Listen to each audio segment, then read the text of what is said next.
Sejam muito bem-vindos a mais um episódio do Outro Lado da Mesa, o câncer por um outro olhar. Mais uma vez ao lado do meu amigo Juliano e hoje com um convidado, um ilustre convidado. Que isso, Não vou falar que é renomado, que o renomado é o outro, renomado né? é o Gilmar. Pois é. Mas estamos aqui com um convidado, né, Gabriel? Foi nosso chefe de residência da clínica médica, nos convidou a voltar a Cuiabá pós-término da residência de oncologia. E estamos aqui com o Dr. Marcelo Benedito Mansum Burlar, né? Burlar, que fica toda vez falando para os alunos que aqui é o Marcelo, que aqui sou eu, né? Hoje está aqui para falar com a gente sobre alguns temas interessantes dentro da oncologia. E acho que primeiramente ele se apresentar, né? Falar um pouco sobre ele. Contar a história do guri de 12 anos que decidiu fazer medicina e aos 15 estava cursando medicina na UFMT. Bom, boa tarde a todos, né? Obrigado pelo convite, uma honra estar aqui. Vocês prometeram que vocês iam ficar me apertando, né? Então, Não, tá.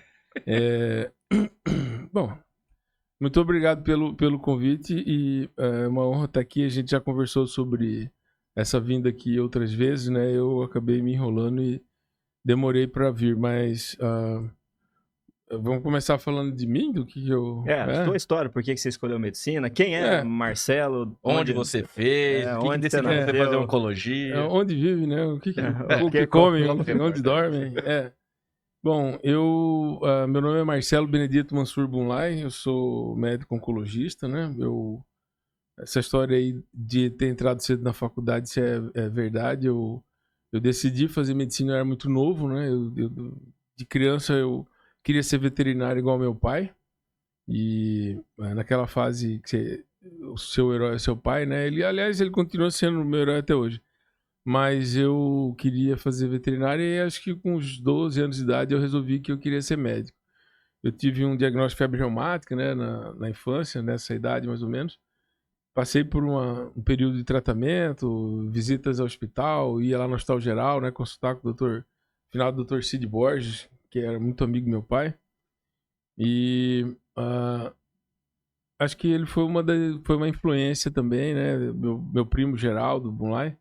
Eu acabei definindo que eu queria ser médico com 12 anos de idade. Obviamente, né, eu não tinha noção do que era ser médico. Só achei legal aquela história do hospital e tal. Falei, porra, isso que eu quero ser esse aqui. E não tinha noção nenhuma de nada. Tinha 12 anos de idade, era um guri. Só que eu era muito adiantado e fui fazer vestibular, tinha 15 anos e realmente passei com 15 anos e entrei na faculdade muito novo, né? Hoje em dia eu falo para minhas filhas que eu falo nas aulas e tal, que eu fui entender mais ou menos o que é ser médico alguns anos depois que eu me formei, né? Porque é uma carreira muito complexa, uma profissão que realmente exige muito da gente, né? E no fundo, eu acho que não somos nós que escolhemos, né? Ela que escolhe a gente, entra na nossa vida e vai nos levando, né? Assim como foi a escolha da oncologia, né? Eu resolvi fazer oncologia, eu já tinha...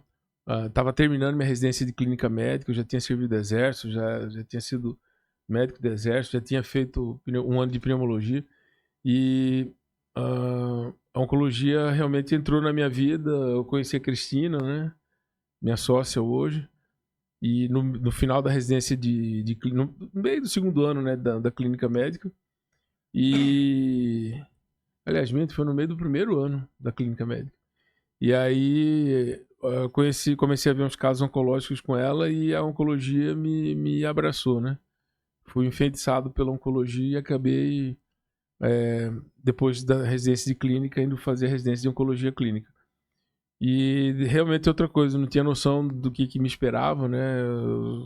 O que me atraía era aquilo, é uma especialidade complexa, lidar com patologias complexas, com casos, pacientes complexos, né? Na medicina, eu nunca fui muito atraído por aquela vida mansa, né? Eu sempre gostei de casos mais complicados e acabou que o resto tudo veio se desenrolando, né? Não teve muita programação, eu não defini onde que eu queria chegar, não tinha nem ideia onde que eu queria chegar, na verdade, né? Eu lembro quando eu passei na residência de onco e eu queria muito fazer Unicamp, né? Sempre foi meu sonho. ir pra Unicamp. E aí, meu pai zangou comigo. Pô, você não vai parar de estudar? Você não vai trabalhar? Eu falei, pai, eu só trabalho. Vai ser isso a vida inteira. Fica tranquilo que eu sei o que eu tô fazendo. E realmente foi o que acabou moldando minha vida toda. Foram essas escolhas sem muito, no final das contas, sem muito planejamento, né? Eu fui seguindo o que eu gostava, uma paixão, o que eu achava bacana, o que realmente me interessava, fui seguindo minha curiosidade e cheguei, enfim, né? Marcelo, só uma ordem cronológica para eu entender que agora você fez pneumo antes da residência de clínica Um ano de médica? pneumo antes. Mas antes da residência de clínica médica. É porque naquela época, depois vocês vão ficar zoando de mim, que eles ficam zoando que eu sou antigo, né? Que eu tô. Naquela época não precisava Que eu sou clínica médica Matusalém. pra fazer Não. pneumo. Nenhuma especialidade clínica naquela época você era obrigado a ter a clínica médica antes, né? Até a onco, acho que A rodava. ONCA é de 2007. O primeiro ano era clínica médica. A definição de como está hoje, né? 2 anos de clínica e 3 anos de onco, foi, se não me engano, de uma Foi definição de 2007 do CFM, com Comissão Nacional de Residência Médica, com a AMB, foi uma decisão bem mais posterior, né? Naquela época, era acesso direto à oncologia lá na Unicamp. E eu que tinha feito... Você tinha feito clínica eu tinha médica feito a clínica e resolvi fazer a onco, né? Uhum. E também, mais uma vez, não foi muito planejado. Eu falei, não, é aqui que eu quero fazer, e é isso aqui que eu quero fazer, e toquei o barco. Entendi. Marcelo, você faz parte, você formou, acho que boa parte dos médicos que são formados em Cuiabá. Acho que boa parte deles, não vou dizer todos, porque a UFMT é um Sim. pouco mais velha que você, né? Sim. Mas boa parte dos médicos, principalmente da Unic, que forma bastante, até hoje coloca bastante médicos competentes no mercado, você fez formação de boa parte deles, principalmente naquele momento de amadurecimento deles. Quando eu te conheci, você já era o chefe da clínica médica do internato, né? E acho que o internato é onde acontece o amadurecimento, ou deveria acontecer, o amadurecimento do aluno de medicina, e ali você vai forjar talvez, não o caráter, mas a maneira de pensar exatamente. E muita coisa, né? E tem uma passagem sua que eu acho muito interessante, que é o motivo da sua desistência da residência de pneumo. Que acho que isso mostra exatamente aquilo que você tenta transmitir para os seus alunos. Você tocou num ponto interessante. Nós tivemos um problema na época da residência, né, com um problema de racismo, né, do chefe da residência na época lá com um colega nosso e brigou com a gente e brigou especificamente com esse colega. Teve uma questão de racismo no meio e tal. E aquilo me incomodou demais, né? E eu não conseguia ver eu lá dentro seguindo o que eu tava fazendo. Na época eu tava lá em São Paulo, né? Num serviço grande em São Paulo, um hospital muito grande lá. E aquilo realmente me incomodou demais. E acabou sendo o pivô da minha saída, né? Falei, não Você era extremamente jovem, né? Eu era novo, né? Era novão, mas aquilo lá me incomodou demais. Falei, não vou ficar aqui, não. Isso aqui não serve pra mim. Esse modelo, esse padrão aqui não serve pra mim. E aí eu saí fora. Acabou saindo fora. Seguir esse modelo, né? Tipo, almejar esse modelo não ser... Seguir esse modelo é engraçado, porque nesse período, quando eu saí da residência, eu fiquei trabalhando de modelo lá em São Paulo. Foi um gancho. Nós temos as figurinhas do Menino Capricho. A gente tava comentando antes aqui, né? Ainda bem que não tinha, né, internet, Instagram, essas coisas na época, que senão tava gravado, né? Tava marcado, né? Mas eu realmente fui modelo profissional lá, fui da equipe, da Ford Models na época. Mas fiquei uns 3 meses nessa barca aí, né? Porque eu queria... Aí vieram as provas de residência e eu fiz e voltei para Cuiabá e vim fazer clínica. Eu achei interessante a escolha de oncologia sua, porque foi um pouco parecida com a minha. Inicialmente eu queria fazer cardiologia, mas eu acabei, no meio da residência que nós fizemos, que você era chefe, a gente acabou tendo muito contato com o mundo da oncologia, porque basicamente os pacientes da enfermaria são pacientes oncológicos lá do ITC. E uma coisa que me incomodava muito dentro da cardiologia é que muita gente metia a mão no seu... Se você é o cardiologista daquele paciente, daquela pessoa, mas muita gente intrometia na sua conduta porque dentro da clínica médica você acaba tendo muitas condutas cardiológicas, estudando muito isso. E na oncologia não, né? Acaba como é um paciente muito complexo, esse paciente chega num pronto atendimento e fala que é paciente oncológico, ninguém bota a mão, né? Acaba sendo você, o oncologista assistente, que tem o domínio daquele assunto, e isso me interessou muito também, porque me incomodava muitas vezes de você estar lá com o seu paciente e tem alguém intrometendo na sua conduta. O caso oncológico é um caso mais complexo, né? Que envolve muita dor e sofrimento, né? Vocês falam muito disso aqui, eu acho muito bacana isso. E envolve toda uma questão familiar e uma cobrança social muito grande, né? Então, não é todo mundo que se sente confortável em carregar esse peso, esse fardo de ser o responsável, né? Que é o que a gente aprende na onco, né? Na residência de onco logo cedo. Você é o responsável, o caso é seu e você que conduz do início até o fim. É aquela história, né? Realmente a oncologia ela é bacana, ela não é muito você que escolhe, né? Ela vai te envolvendo e quando você tá lá dentro e não tem volta. Não tem como você querer fazer outra coisa, né? Vou fazer estética agora. Nem cabe fazer outra coisa. Não cabe, não faz sentido nenhum. gente Pra gente não faz sentido nenhum. Eu acho interessante também do paciente oncológico, eu vou falar do exemplo que somos professores, estamos com residentes, né? Contato com residentes, alunos, e muitos alunos residentes falam, né? O paciente oncológico é complexo e eu quero estudar clínica médica. Na nossa residência, pelo menos, vê muito paciente oncológico. Eles acabam falando que não tem muita outras especialidades, mas o paciente oncológico é rico em clínica médica, né? Tem todos os sintomas possíveis da clínica médica. Né? Traz tudo, né? É muito difícil hoje você ter uma família que não tenha tido um caso oncológico, né? Uhum. Eu tive lá em casa, tenho até vários casos na minha família e quando o aluno fala isso, normalmente é por imaturidade mesmo, Sim. né? É aquela coisa de correr de não querer abraçar uma coisa mais complexa, mas que te faz pensar, né? Eu acho que o caso oncológico é esse, ele te bota numa situação que você tem que repensar seus valores, você tem que realmente estudar mais e, obviamente, repensar seus valores, né? Sim. O que eu quero da vida, o que realmente é importante, né? A gente tava falando disso aí esses dias. Agora, antes, né, de entrar, eu ando meio saudosista, né? Olhando para minhas meninas, todas adolescentes agora, lembrando de quando elas eram crianças e que muitas horas eu não tava ali, né? Passou rápido demais, não, né? Sim. Se pudesse voltar um pouquinho, carregar elas no colo de novo. Aproveitar e mandar um beijo para minhas meninas, né? Tainá, Alice, Elisa. E para a mamãe Bruna, que depois vai ouvir essa entrevista. Eu acho que isso é muito na vida do médico em si, né? Não só na oncologia, mas um médico de... Sim. Bom, nós estamos passando isso agora com filhos pequenos, né? Vocês com filho pequeno. Mas hoje em dia você já sente um pouco, poderia estar presente um pouco mais, mas acaba que a profissão te puxa... Cara, nossa profissão é linda, é uma escolha que a gente fez e sinceramente, eu não arrependo nenhum segundo, sabe? Eu olho para trás e eu vejo que poderia ter tido mais prazeres, né? Direcionado a vida para... Eu sempre... O Gabriel já deve ter ouvido falar isso, a gente conversa bastante. Eu sempre falo assim, eu lembro das histórias da gurizada, dos meus amigos, né? De adolescente, eu lembro de 10 histórias, né? A gente conta 10 histórias quando junta todo mundo. Eu sei todas de cor e salteado, mas eu tava em uma. Nas outras 9 eu não tava, né?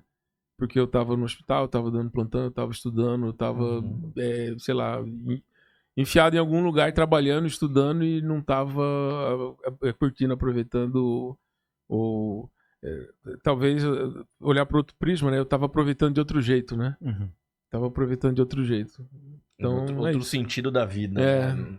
Marcelo, e assim, sempre que a gente ouve falar sobre você, obviamente vem à tona a sua competência, mas vem à tona o estereótipo do cara sério, objetivo, não tem meias palavras e... às vezes truculento. E puxando o gancho da família, o que você falou que seu pai é o seu herói até hoje, como foi para você? Como é que a gente tenta sempre trazer as experiências de estar do outro lado da mesa? Como foi para você receber o diagnóstico que o seu herói estava com câncer? Pois é, esse foi um momento. Eu lembro. De olho aberto aqui, eu lembro de cada segundo do dia que foi. Como que foi o momento que eu dei o diagnóstico para ele, né? Eu tinha recém voltado para Cuiabá, terminado a residência, e o PSA dele era muito alto, ele nunca tinha falado nada para mim, ele tinha feito 2 lotes de biópsia já e tinham sido negativos, isso acontece, né? Às vezes o tumor da próstata ele é meio malandro e você não consegue pegar a doença no primeiro lote de biópsia. O papai tinha feito 2 lotes já. E aí quando eu fiquei sabendo daquilo tudo, eu falei, não, pera, temos que biopsiar de novo, tá? Ele zangou, mas fez a biópsia, tá? Aí o Geraldo Bunlai me ligou, meu primo dele, na verdade, né? É meu primo também. Mas o Geraldo, na época que me ligou, ele falou, Marcelo, o resultado deu positivo, tal, eu vou falar com seu pai. Eu falei, não, pode deixar que eu falo com ele. Aí eu cheguei em casa, almocei lá com ele e tal, depois eu entrei no quarto, fomos conversar. Eu falei, pai, o resultado saiu, deu positivo e tal. Cara, aquele dia, meu pai, puta, ele me deu mais uma das grandes lições que ele deu na vida. Ele olhou pra baixo, assim, 2 segundos, olhou pra mim, dentro do meu olho e falou, meu filho, e agora? Qual é o próximo passo? Porque você estudou sua vida inteira pra isso. É você que vai definir. O que nós vamos fazer? É o que eu falo. É um peso, né? Cara, é um peso, mas é uma honra, né? Não é qualquer um que pode carregar esse peso. Essa que é uma coisa que eu levo. Eu olho muito por esse lado, né? Nós fomos escolhidos para carregar isso. Não é qualquer um que consegue ou que pode fazer isso, né?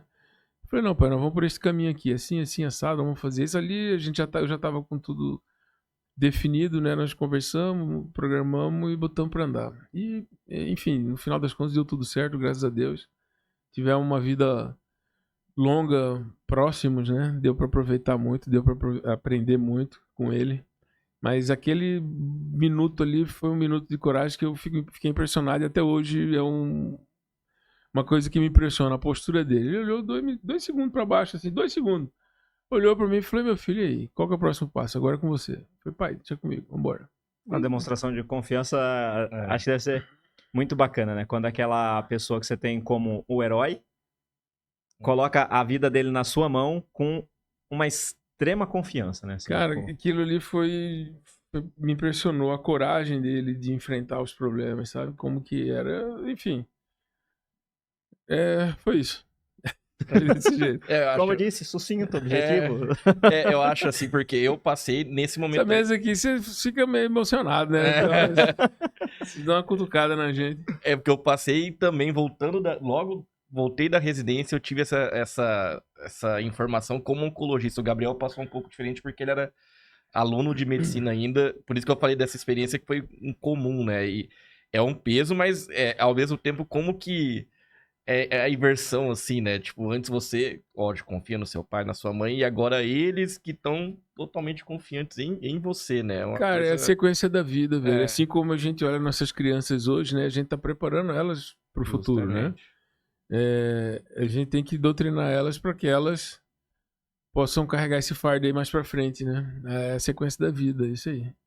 Bacana demais. Uma vez você me falou uma coisa que eu achei bem bacana, que a aposentadoria dos nossos pais somos nós.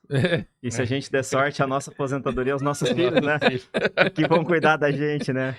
É isso aí. Eu falei pra você, Ju, faz filho. Faz porque depende deles. Cara, assim, a família é tudo, né? Hoje vocês têm o privilégio de ser casado, ter filhos, né? Família realmente é tudo. E a gente vê na nossa prática diária, né? A diferença que faz a família em volta do paciente, né? Nós fazemos SUS o tempo todo, né? A gente vive a dualidade do SUS e do ambiente privado, né? E em todos os ambientes você vê que a família é o que, no final das contas, acaba fazendo muita diferença, né, na vida do paciente. Quem está do lado dele, quem está apoiando ele, ela, né? Do início até o final, do dia que você recebe uma notícia ruim até o dia do desfecho final, né? Então, acho que família, isso é uma coisa que eu aprendi em casa. E essas coisas eu ouvi do meu pai, né? Família é tudo. Você tem que... realmente faz diferença. É o alicerce, né? É. Eu acho que é isso aí. E eu acho que é o que você falou, desde o primeiro dia, aquela pessoa que tá te acompanhando até o último dia, é o alicerce, é o que te dá segurança pra você continuar essa caminhada que às vezes é dolorosa, às vezes é vitoriosa, mas que sempre tem alguém do seu lado pra poder te dar essa força, né? Que é muito importante. A gente aprende na residência que o tempo de qualidade do paciente é ele ficar em casa com a família, né? E aproveitar, porque quando o reloginho começa a contar, você vê que a vida tem um... É a hora que faz sentido que a vida tem um prazo definido, né? Enquanto você é jovem e tal, a gente não consegue enxergar isso. Ou não aceita, ou não faz parte. Não faz sentido você viver pensando nesse tipo de coisa, né? Mas quantas vezes a gente já não viu pacientes lá principalmente, a gente acaba vendo mais no SUS, né? O paciente que está internado, que não tem familiar e que às vezes não quer sair do hospital porque ali ele está melhor do que ele estaria em casa, né? na realidade Questão social, dele fora. Essa questão social é muito pesada, né? E a gente vive essa dualidade todo dia, né? A gente entra 2 quadras e está em outro ambiente, né? ambiente. Então, isso demanda uma maturidade muito grande, né? Da gente, né? Um fardo que a gente tenta passar para os alunos, né? A vida é isso aqui. Não é esse mundo do Instagram, a vida é isso aqui. Eu acho... Desculpa, Não, Gabriel. pode falar. Eu acho interessante essa questão. Entramos jovens na residência de oncologia e a oncologia mexe muito com esse relógio da vida, realmente. E como que as pessoas que... É uma especialidade que é característico isso. E como você entra e como você cria uma maturidade, muitas vezes até comparado com seus colegas, seus amigos que estão em outras áreas, não na medicina, em outras áreas, ou na própria medicina, mas em outra especialidade. E como que você consegue criar essa maturidade do tempo, né? Eu acho até questão da família em si, do alicerce da família junto ao paciente oncológico, esse tempo de vida, porque muitas vezes você pega o paciente metastático, um tratamento paliativo, mas você sabe que tem aquele período médio de vida e não vai passar muito daquilo. E você começa a ter essa maturidade, às vezes até um pouco além da sua idade que você tem ali fazendo a residência, né? É a especialidade que puxa a gente, né? Não tem, isso não é uma escolha natural, que você olha e fala assim, não, vou fazer isso aqui porque é complicado. Não, ela vai te puxando, de repente você tá lá dentro. E você fala, não, eu me identifico com isso aqui, Você tá isso aqui é imerso, comigo. né? Você tá imerso, Comigo foi- submerso. Exatamente, isso aqui é comigo. Pelo menos comigo foi assim, lá no geral, só paciente oncológico, quando eu vi, tava fazendo um estágio na Unicamp também, eu gostei, quando eu me vi, eu tava lá dentro fazendo residência já de oncologia. E hoje em dia nós estamos juntos, né? Quase todo dia. Quase todo dia. Quase todo Gil dia nós abandonou a estamos gente aí. às quintas-feiras. As quitas, É, malandro, tá fazendo falta lá, Que pô. isso, pô. Que isso. Marcelo, aproveitando essa desfecho das 2 quadras, sua expertise, seu tempo de experiência, assim, agora, sem sacanagem, você viveu, acho que, os 2 mundos do SUS. Porque acho que quando a gente chegou, o SUS já estava defasado, se a gente pode dizer assim, no tratamento oncológico. Agora estamos correndo atrás de algumas tecnologias. Então você viveu um momento em que o privado e o SUS era muito parecido em termos do que tinha a ofertar de tratamento. E hoje a gente vive uma discrepância muito grande. O que esperar do tratamento no SUS? Os tratamentos são cada vez mais caros. O recurso no SUS me parece que cada vez é mais escasso, seja por falta de recurso mesmo, ou seja por sumiço o recurso bate e não chega. Cara, então, Gabriel, isso aí é a pergunta dos bilhões, né, cara? Não é nem milhões, eles são dos bilhões.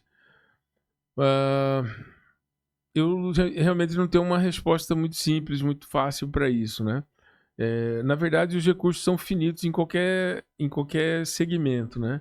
A gente discute muito isso no ambiente privado, nos congressos, que hoje em dia mudou um pouco a maneira dos congressos médicos olharem as novas tecnologias, né?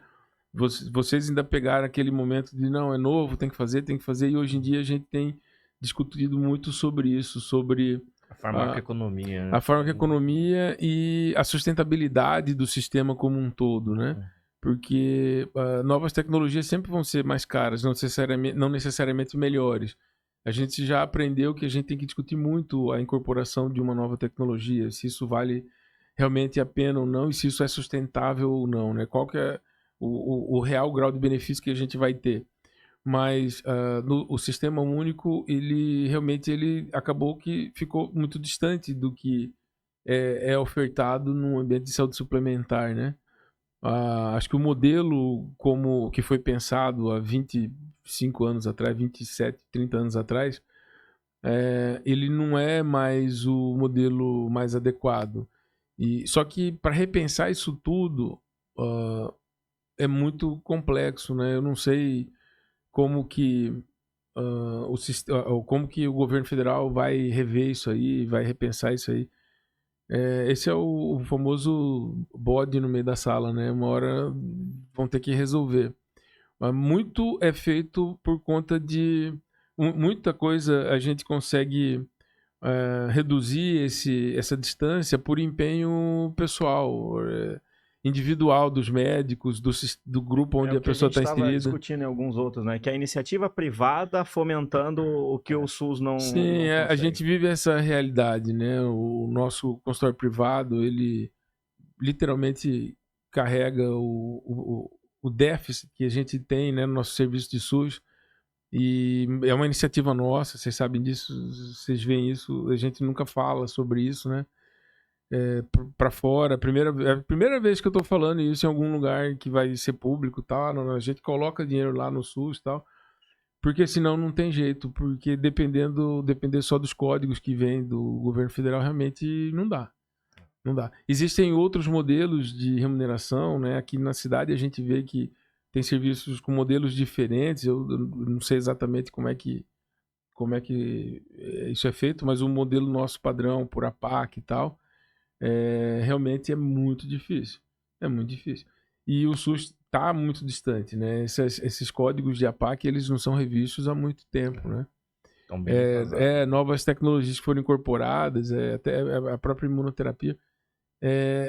Os códigos estão muito defasados. Isso aí tudo precisa ser muito bem repensado, né? Eu tive, há pouco tempo atrás, num evento lá em Brasília, do Ministério da Saúde, né, que a gente está vendo que realmente o Ministério da Saúde ele não está avesso, ele não tá de olhos fechados para isso, né? A gente tem visto o movimento muito interessante do Ministério da Saúde tentando recuperar essa distância perdida, mas tem muito trabalho pela frente, né? Tem muito trabalho pela frente. Eu acho que esse trabalho já começou, isso já foi startado, mas tem muito chão pela frente. E depende de todo mundo, né? A gente tem que pensar... no final das contas é tudo muito complexo, está todo mundo envolvido, né? O ambiente privado com o sistema único, quem a gente escolhe para ser nosso parlamentar, né? O próprio vereador, prefeito, governador, senador, enfim... Quem a gente escolhe para ser nosso representante legal lá no governo, todo mundo tem que parar para pensar nisso, né? Todo mundo depende do sistema único. Todo mundo, isso é natural. O sistema único de saúde, ele é muito bonito. No papel ele é muito interessante. Mas a gente precisa realmente rever muita coisa. E depende muito de empenho individual, sabe? A gente faz o que pode, né? A gente atende SUS todo dia, né? Eu faço questão, podia muito bem hoje, no momento profissional que eu tô, parar de ficar só no ambiente privado, só no meu consultório, mas eu realmente não tenho intenção nenhuma de fazer isso, por enquanto. Ia chegar nesse ponto, porque, assim, quando você falou que no papel o SUS é muito bonito, a primeira vez que eu estudei sobre o SUS, aquilo brilha os olhos, né? Você fala assim, nossa, se isso aqui fosse colocado na prática como está escrito, você não precisava de saúde suplementar. Você não precisava de plano de saúde. Porque ia atender todo mundo, conforme a necessidade de cada um, com atendimento primário, secundário, terciário, tudo muito bem distribuída. Outro ponto que você falou que eu acho muito interessante é aquela meia-culpa, né? A gente não escolhe bem os nossos representantes, ou não tão bem, na maioria das vezes, e depois acaba sofrendo as consequências dessa escolha de perpetuar algo que vem já há muito tempo não sendo revisado. E parece que apesar de não estarem de olhos fechados, acho que nós, também como classe médica, não sabemos também como melhorar isso, né? Porque todo mundo olha o problema. Sim. Se revisou, acho que há 2 anos, o código de APAC para rim e melanoma, que no SUS eu aprendi essa palavra contigo, que são doenças órfãs de tratamento, que elas dependem mais da imunoterapia do que os outros tipos de tumor. Mas a revisão do código não é o suficiente para você ter acesso à imunoterapia para fazer o ideal, paciente. Né? Exatamente. O mundo ideal realmente ele é muito complicado, né? A gente aprende, a gente sabe que tem muita coisa bacana para ser oferecida, mas isso depende de uma revisão muito extensa, né? E eu não sei da onde que vão tirar o recurso ou se vão deixar fazer isso, né? Porque a gente vê cada dia que passa, você ouve, né, de todos os lados, o recurso é escasso, não vai dar.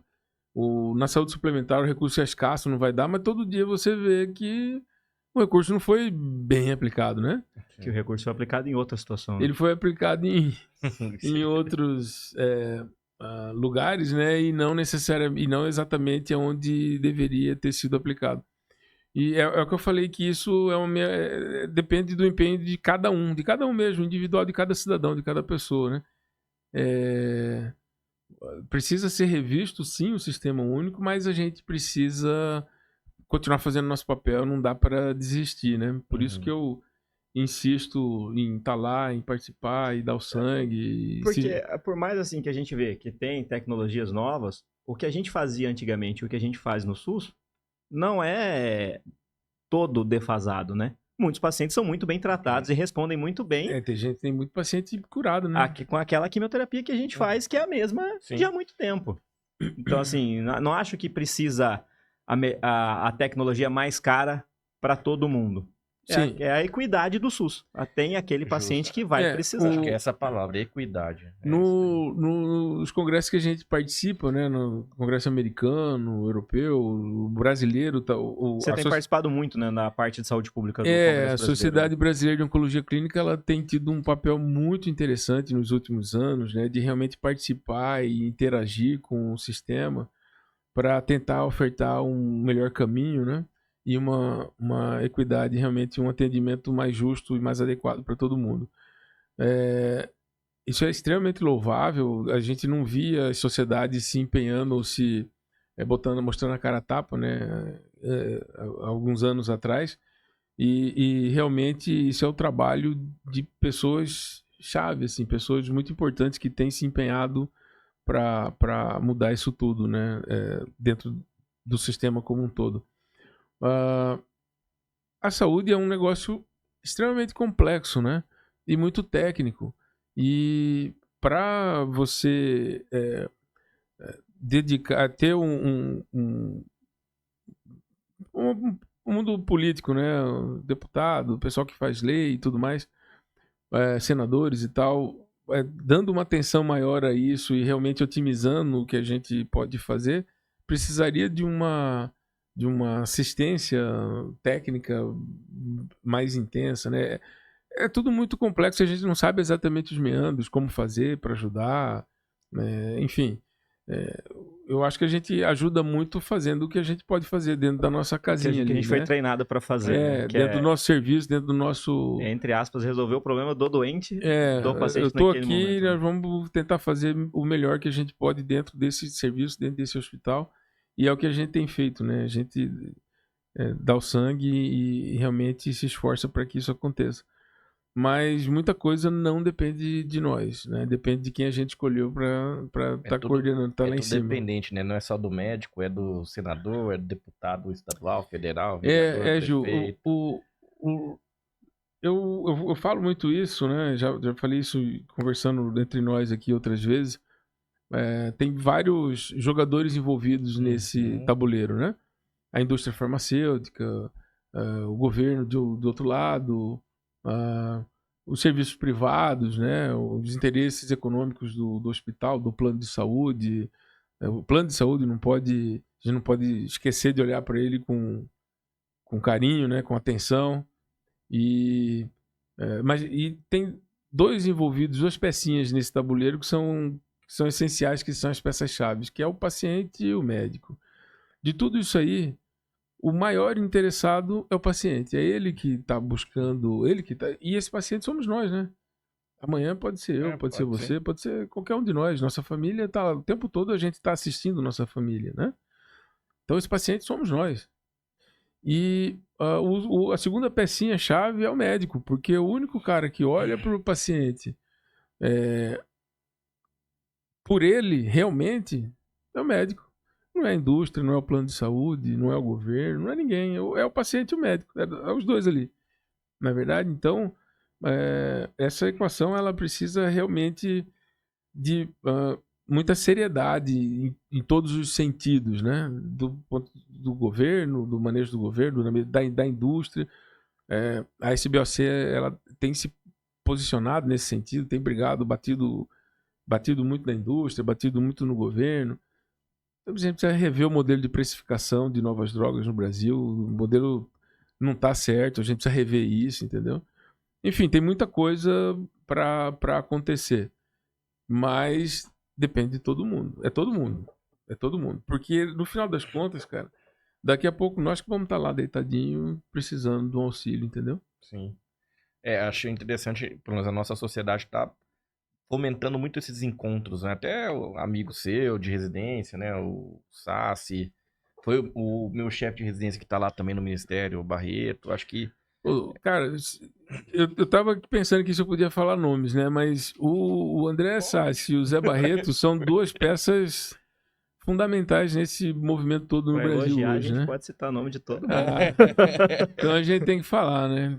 O Sassi está fazendo um trabalho fantástico junto à SBOC, né? Não posso dizer que isso é mérito só dele, mas com certeza tem muito do papel dele, de empenho pessoal dele, né? E é um cara fantástico, é um gênio. E o Zé Barreto é outro, não tem o que falar, né? Zé Barreto é um gênio, um cara Sim. tecnicamente que eu acho que é o cara que está fazendo a diferença hoje dentro do Ministério da Saúde, né? Não sei se posso falar isso aqui, mas eu tive com ele lá em Brasília, eu fiquei animado demais com o trabalho que ele vem desenvolvendo e com tudo que já está acontecendo, né? Eu acho que tem muita coisa bacana para vir. Mas, mais uma vez, depende do empenho de cada um, né? De cada um. Isso aí realmente tem muita coisa para ser feito. E o que te motiva no SUS?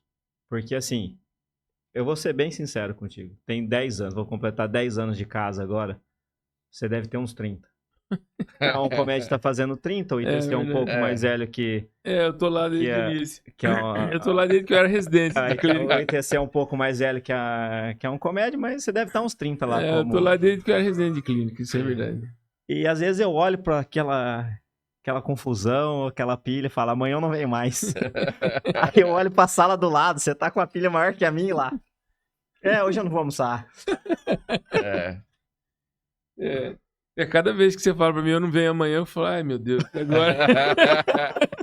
Ô, Gabriel, não vai embora não. Cara, eu tenho... eu tenho uma visão muito simples, né, bicho? Eu fiz Universidade Federal, né? Eu trato da minha família e trato de um monte de amigo meu e enfim, eu acho que eu não posso sair de lá, não. Não sei. Eu não sendo mais claro assim, cara, eu não saio de lá. Eu acho que eu tenho uma obrigação com a sociedade que eu vivo, sabe? Eu falo isso sério mesmo, eu entendo assim, né? Eu tenho uma obrigação com a sociedade à qual eu pertenço. Eu fiz Universidade Federal, eu não paguei para fazer faculdade, eu fiz minhas residências todas, eu prestei concurso, passei e estudei e fiz sem ter que pagar por isso, sabe? Eu tenho uma gama de conhecimentos, um monte de coisa para oferecer e que realmente eu não paguei para ter. Eu, pessoalmente, não paguei. O sistema pagou por mim, entendeu? E a sociedade pagou por mim. A sociedade pagou para que eu pudesse fazer esse papel que eu faço hoje. Então eu levo isso como realmente uma obrigação moral e, enfim, faço. Para mim, eu não me arrependo dessas minhas escolhas. Que às vezes... Não dá dinheiro. Que eu vou ser sincero que às vezes você olha ali e dá vontade de dar uma Mas chorada. cara, mas... a gente dorme feliz eu por conta entendo- disso, de tudo que a gente faz. É muito bacana o nosso trabalho lá. Eu entendo Você tá que desanimado. que é tal... retribuir para a sociedade tudo que você estudou. Eu fiz particular, mas depois as residências todas foram no sistema público, né? Então, se você pensando nesse lado, eu acho que é a parte de você retribuir para a sociedade o que você aprendeu. E assim, cara, a gente vê que a vida, o cordãozinho da vida, ele é tênue, né? A vida é muito mais que tudo isso que a gente vê que é precificável, né? E eu acho que não tem nada que faça vocês dormirem mais felizes do que fazer um trabalho bem feito, entregar para alguém que você nem conhece e virar as costas e sair andando. Falou, não, tá aqui, ó, tô te ajudando, vou te ajudar e vai embora para casa e vira as costas e sai andando. A gente não precisa de mérito, não precisa de ninguém falar pra gente, né? Você não precisa de um obrigado nem nada. Faz o que você tem que fazer, entrega e sai andando. Pô, eu acho que é isso. E o SUS, já que você está há 30 anos aí, você viu vários casos dentro do cenário da oncologia. Eu ia perguntar para você algum que foi, até para os alunos que vão assistir no Instagram, seus cortes, algum que foi peculiar ou que te marcou, assim, dentro do ITC mesmo, vamos dizer. Cara, eu não tenho uma ideia para te falar. Todo dia a gente vê... Todo dia você tem alguma coisa... Tem alguma coisa marca, né? estranha, todo santo às vezes, dia. até. Não, todo santo dia você tem alguma coisa que te marca, né? A gente vive brincando, né? Vamos almoçar, vamos. Aí meio-dia eu tô saindo, pessoal, vou sair, vamos, não, meio-dia eu tô saindo. Aí eu chego lá 1h30, né? Mas você não saiu, cara, eu parei pra assinar um papel e aí de repente a coisa desenrolou e teve um monte.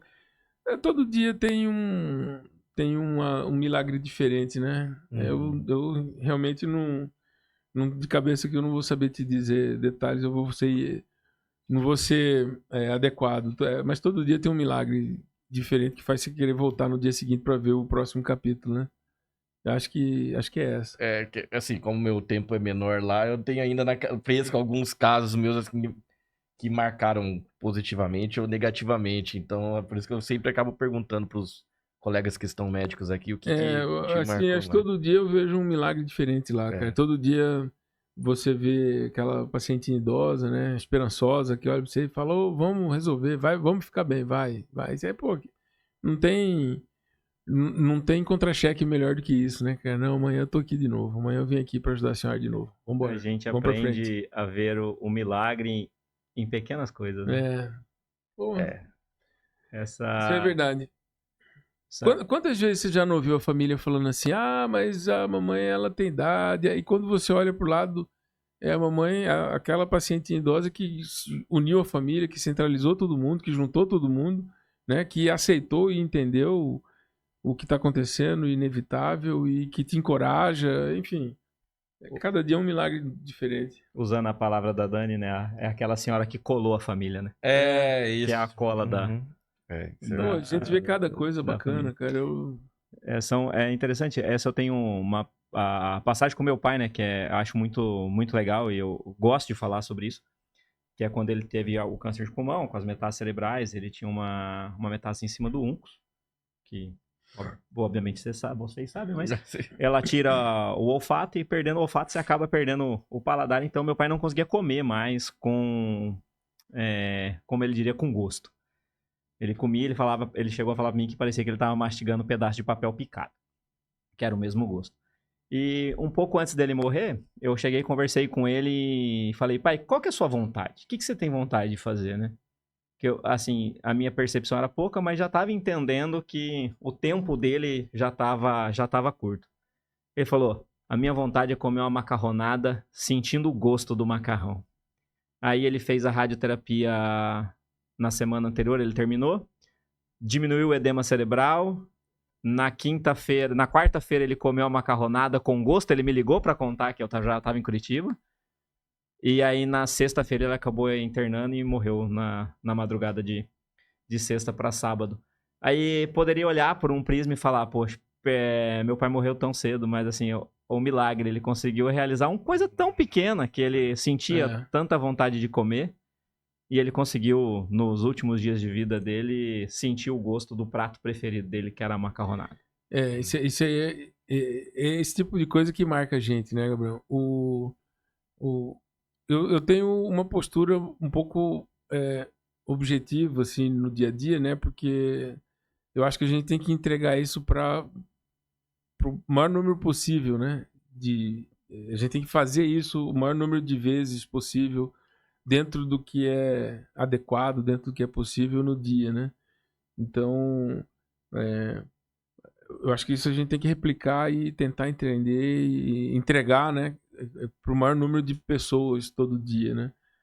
Por isso que é uma das coisas que eu não largo, né? Ah, mas é muito volume. Mas acho que é o que a gente tem. Nós fomos treinados para isso, a gente está preparado para isso, né? Senão a gente já tinha parado há muito tempo, né? Eu acho que eu sempre falo aqui também é justamente isso.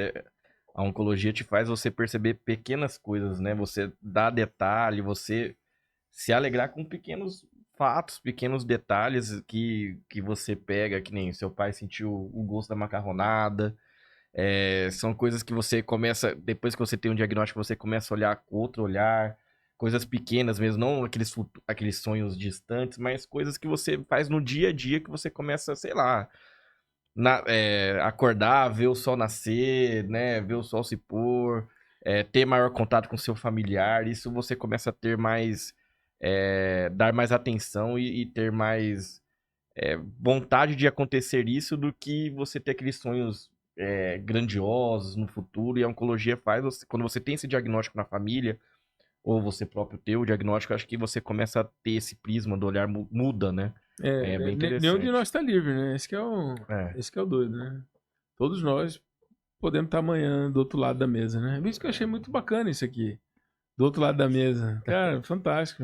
Porque você estudou e fez tudo isso que você não possa porque a gente tá lá, a gente tá cuidando, que a gente é isso aí. Tá livre. Marcelo, e agora oscilando um pouco essas fases de humor da nossa conversa. Falamos bastante do SUS e a 2 quadras do SUS nós temos um sistema privado que funciona muito bem. Acho que não deixa a desejar para nenhum outro centro de oncologia do Brasil. Sim. Na complexidade de tratamento que a gente tem ali, de químio, radioterapia, com cirurgião, com toda a equipe multidisciplinar que o cuidado oncológico necessita. Mas como administrar a questão da gestão? Que eu quero dizer de gestão é o seguinte: nós temos uma normativa para o privado e uma normativa para o SUS. Como você é objetivo, a sua resposta eu já imagino. O SUS é o SUS, o privado é o privado. Infelizmente, quem está no SUS está regrado pelas regras está sob a tutela do SUS. Quem está no privado, infelizmente ou não, também está na tutela da ANS. Mas assim, para aquele que não tem o entendimento, essa objetividade, assim, como lidar com essa... São 2 órgãos, 2 entidades nacionais que regem a saúde de 2 populações diferentes. Alan, isso não tem nada fácil aqui, né? Então, cara, isso aí eu acabo comentando bastante isso nas visitas, né, na clínica médica, porque são 2 modelos de negócio diferentes, né? 2 regras diferentes e 2 legislações diferentes, né? Quem define incorporação de novas tecnologias no sistema único é a Conitec, é um modelo de gestão e é uma legislação diferente.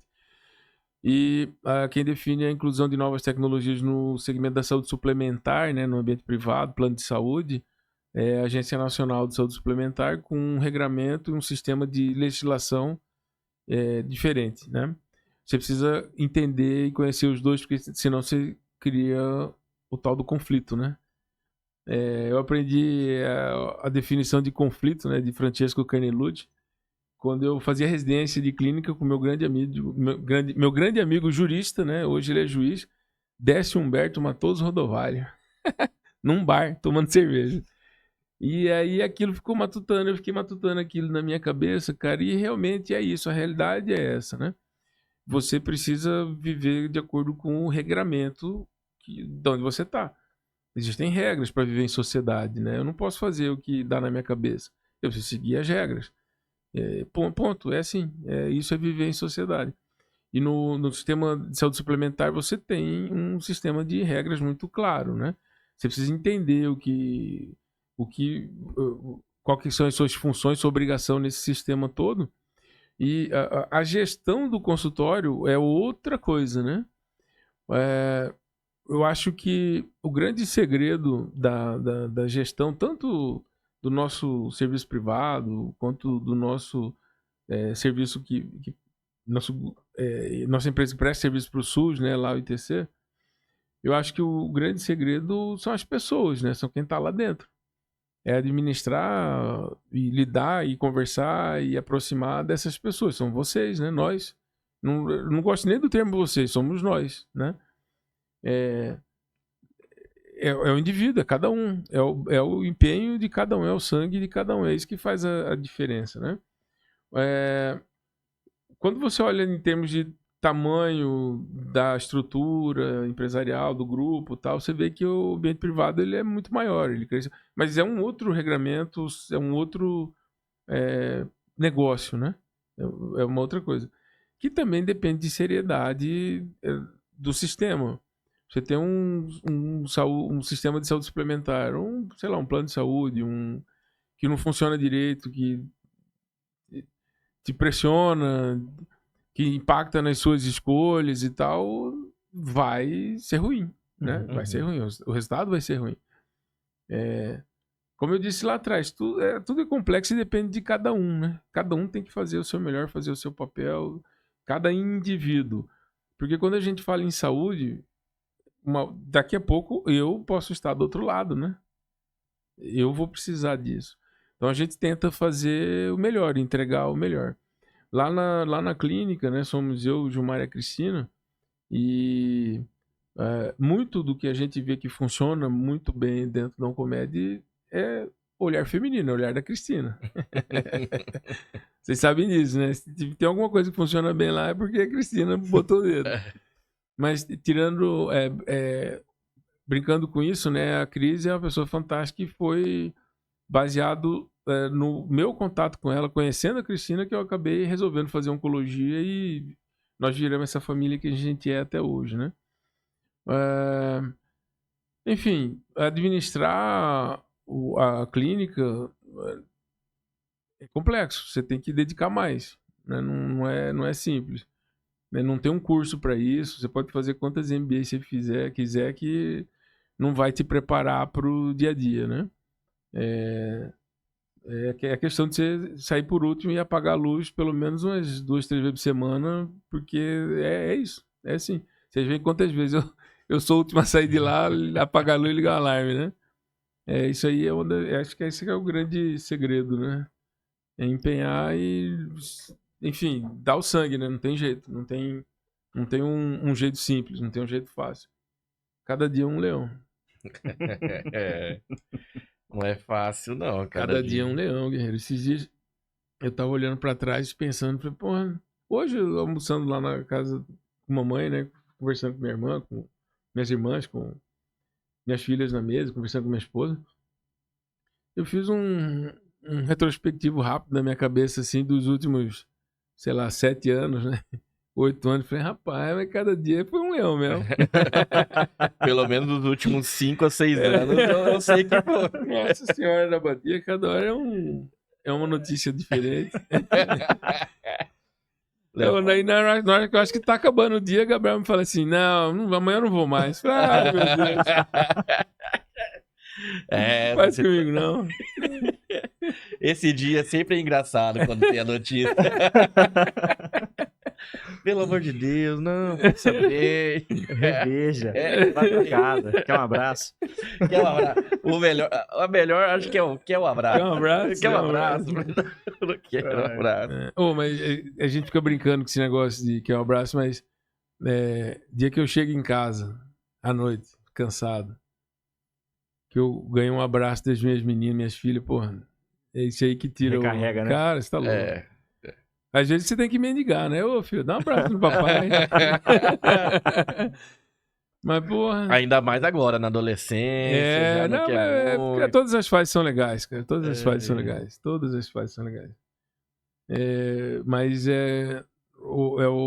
esse lance na família, o abraço das meninas em casa à noite que dá recarregado. Falou, não, amanhã eu tô pronto. Amanhã vamos de novo. Amanhã é outro dia. Amanhã é outro dia. Realmente ajuda bem, né? A questão da família, assim. É o que a gente fala. Pra bater aqui de novo, né? O alicerce é o que faz nós nos movimentarmos, né? Quando eu comecei a trabalhar na clínica, quando eu entrei na clínica, eu cheguei em Cuiabá numa segunda-feira, num domingo. Segunda-feira eu fui conversar com a Cristina. Preciso mandar um abraço pra ela, né? Cristina Guimarães Inocência. Sim, sim.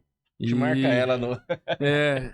E aí, o Gilmar tinha sido meu professor na faculdade de medicina, né? Gilmar Ferreira. Gilmar é mais velho ainda, né, cara? Gilmar é mais antigo que o Matusalém, né? Aí, bicho, eu cheguei lá, a Cris falou, você vai atender nos horários assim, assim e tal, aqui no ITC, tais horários e tal. Aí eu falei, tá bom. Beleza, então amanhã eu tô aí e tal. Ela falou, e aí, você não vai perguntar quanto você vai ganhar? Eu já contei essa história pra você, né? Eu falei, é mesmo, né? Quanto que eu vou ganhar? Não, você vai ganhar tanto. Eu falei, tá bom. Aí, beleza. Era mais que na residência, né?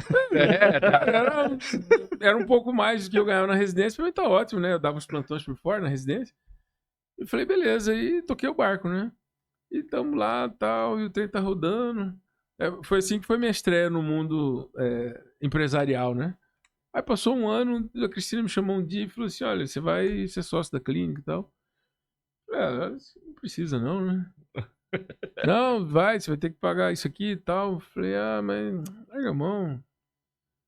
Não, aí ela me deu, presta atenção, rapaz, eu tô falando, você vai ser sócio, você vai pagar aqui, isso aqui e tal. Eu só tô te avisando.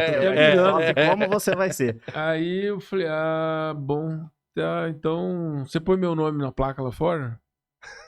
Lembra dessa história? Daí ela virou meio, que placa? A placa que tem lá fora, não tem meu nome. Não tem seu nome? Não.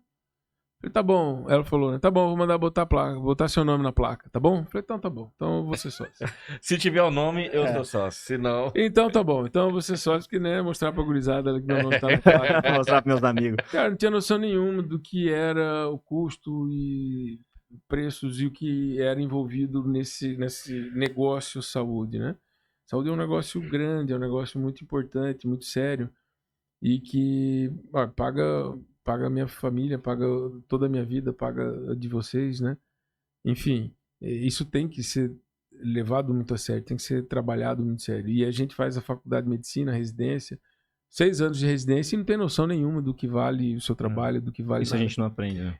Então, isso é muito importante. Para você administrar e gerenciar o negócio, você tem que entender de preços e valores, né? Uhum. O que realmente vale o serviço que você está prestando e fazer o negócio da melhor maneira possível sempre, né? Entregar sempre o melhor trabalho, a melhor experiência, para você poder cobrar do mercado, poder brigar pelo mercado, no mercado, né? Pelo que você trabalha, pelo que você entrega, pelo que você produz.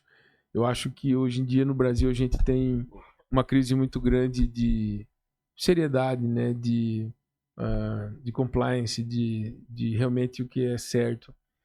E o médico ele tem a obrigação de intervir, de brigar nisso, né?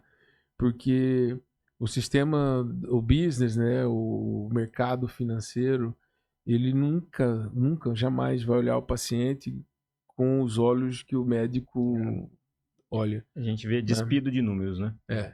Então, realmente não tem... Eu falo isso muito, né? Saúde tem preço sim, custa caro. E a gente precisa fazer isso da melhor maneira possível. Acho que basicamente é isso aí. Eu peguei o celular aqui, porque em outubro eu fui atrás de quantas consultas e quantos pacientes em tratamentos a gente tinha no ITC.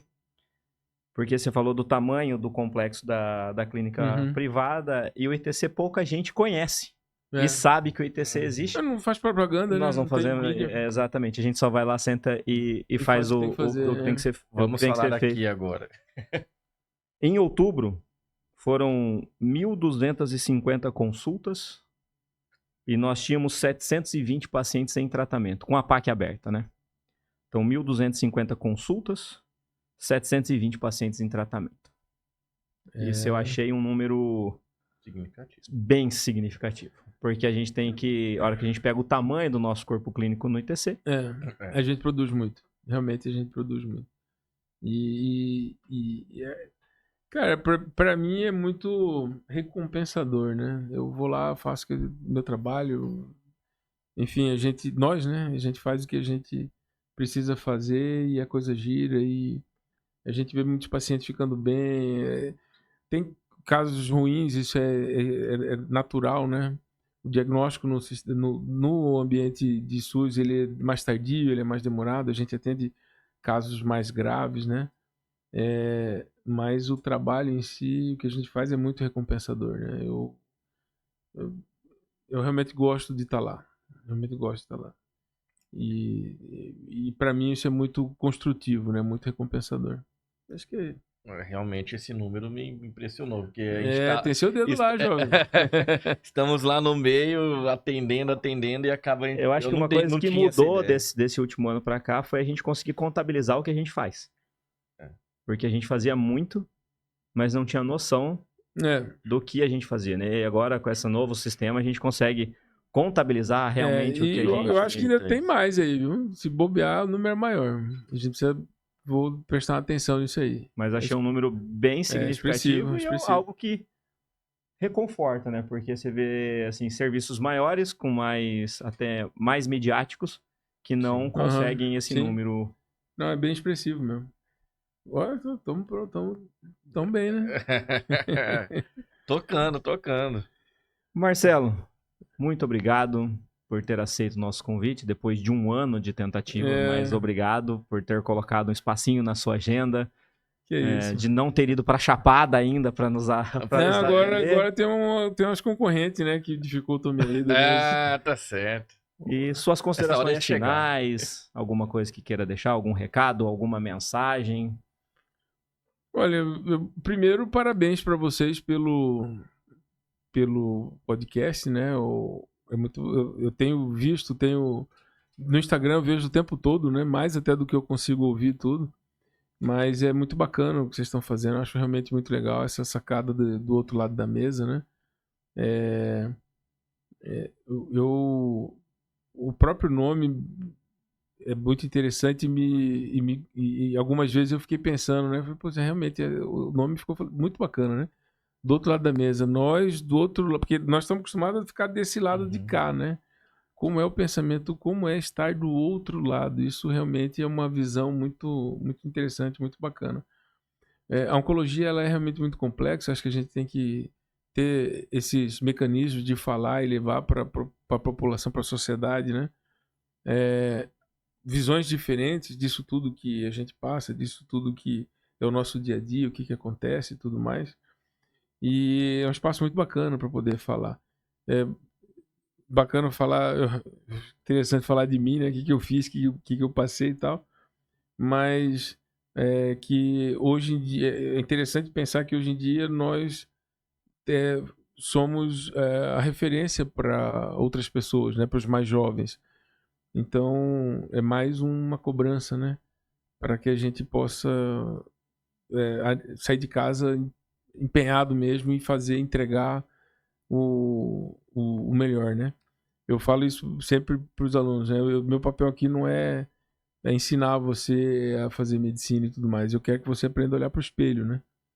Porque o que me cobra, o que me faz sair de casa de manhã cedo e trabalhar e enfrentar um leão todo dia, né?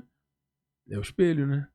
Eu ia falar, você adiantou um pouco, mas como você como professor, foi professor de muita gente aí, e está sendo professor de vários na faculdade aí de medicina da Unic, e alguns, óbvio, que gostariam de fazer oncologia, como a nossa temática aqui. O que você falaria para esse aluno que gostaria de fazer oncologia, que pensa no futuro próximo aí entrar numa residência de oncologia? Algum incentivo para ele, você diria? Cara, não tem como não ser clichê, né? Mas eu acho que você tem que seguir o coração mesmo, sabe? Eu acho que você tem que seguir o coração mesmo. Eu vi uma vez um professor falando sobre isso aí, eu era meio angustiado, querendo fazer as coisas logo e tal. Ele olhou pra mim e falou: "Ô, Gafanhoto, você vai fazer isso a vida inteira." Calma, vá com calma. Foi desse jeito. Ele falou: "Ô, Gafanhoto, você vai fazer isso a vida inteira, calma." Eu falei: "Cara, é mesmo, né?" Então, esses dias eu vi o Zarur no grupo dele, no Instagram dele, comentando alguma coisa sobre isso, que é mais ou menos nesse sentido. Você tem que escolher realmente. Eu achei muito muito interessante a postura dele, e eu acho que é isso aí mesmo, cara. Você tem que escolher com o coração mesmo, porque você vai fazer isso a vida inteira. Você tem que ouvir realmente seu coração e falar: não, é essa especialidade aqui que eu vou. Porque você vai fazer isso a vida inteira. Você tem que entregar isso para a sociedade, né? Uhum. Eu acho que o médico ele tem que ter esse olhar. Óbvio que eu não vou me permitir ser sugado por um sistema privado, um sistema, sei lá, errado, né? Não é isso. Não é que eu só faço as coisas vamos fazer as coisas só por dinheiro. Não, cara. Você vai ter que ser remunerado, bem remunerado, porque o nosso esforço é muito grande, né? Nosso trabalho é muito grande. Mas a gente tem que entregar uma coisa muito boa para a sociedade, e isso é importante. Acho que esse é o nosso papel, essa é a nossa obrigação, né? Porque uma hora nós estamos do outro lado da mesa, né? Uma hora nós vamos estar do outro lado da mesa. Gancho, ó. Não, achei muito bacana. Tá cara. aprendendo com os coaching que ele faz. Sorria mais. Sorria mais. Sorria mais. Sorria, já falei pra você, Gabriel. Sorria. Juliano, suas considerações finais. Não, eu agradeço aí o Marcelo abrir essa agenda. Realmente não estar na Chapada é um milagre. Acho que vai chover hoje aqui. Agradeço por esse assunto que é interessante, né? Falar sobre o SUS, falar o que nós estamos fazendo lá no SUS, lá no ITC, como que é interessante isso. Muitas vezes o pessoal não sabe que existe, né? Porque realmente outros não somos tão midiáticos. Não midiáticos, outros locais são mais midiáticos, e é legal, é interessante a gente passar e falar sobre isso aqui no nosso episódio, falar o tamanho que é o serviço, né? E realmente com um corpo clínico bem reduzido, né? Nesse sentido. Então, é bacana, agradeço pela disponibilidade. E é isso daí. Deixa eu só fazer um ponto antes de despedir. Obrigado por ter aberto as portas para mim quando eu cheguei aqui em Cuiabá. Eu falo isso sempre para você e eu queria deixar isso público, porque você foi a primeira pessoa que eu conheci. Acho que Deus faz as coisas muito grandiosamente. Conheci o Renan, que era residente de reumatologia lá em Curitiba, ele tinha feito clínica médica aqui, me colocou em contato contigo e você abriu todas as portas que eu precisava e confiou em mim sem nem me conhecer. Então, obrigado Confio mesmo. até hoje. Mas agora acho que hoje ele me conhece.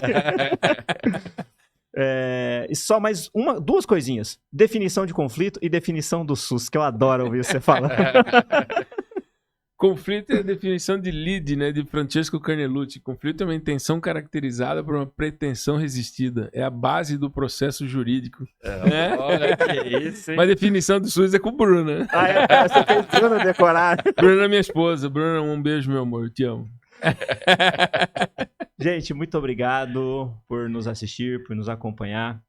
Nos sigam, compartilhem, dê o feedback com orientações, sugestões de novas pautas para que a gente consiga levar mais informações e mais conhecimento a todos vocês. Só esquecemos de falar uma coisa, onde ele se encontra. Né? o Instagram, seu consultório, que todo mundo já sabe, mas... A gente esqueceu só desse... exatamente. Meu consultório é o Comédia, né? Lá no Comédia, que é pertinho do ITC. A 2 quadras. O ITC é dentro do Hospital Geral. É o Hospital Universitário, né? Da Faculdade de Medicina da Unic. E... nossa vida é ali, né? Sobe 2 quadras, desce 2 quadras. Um abraço a todos e até o próximo. Fiquem com Deus. Até mais, gente. Até abraço.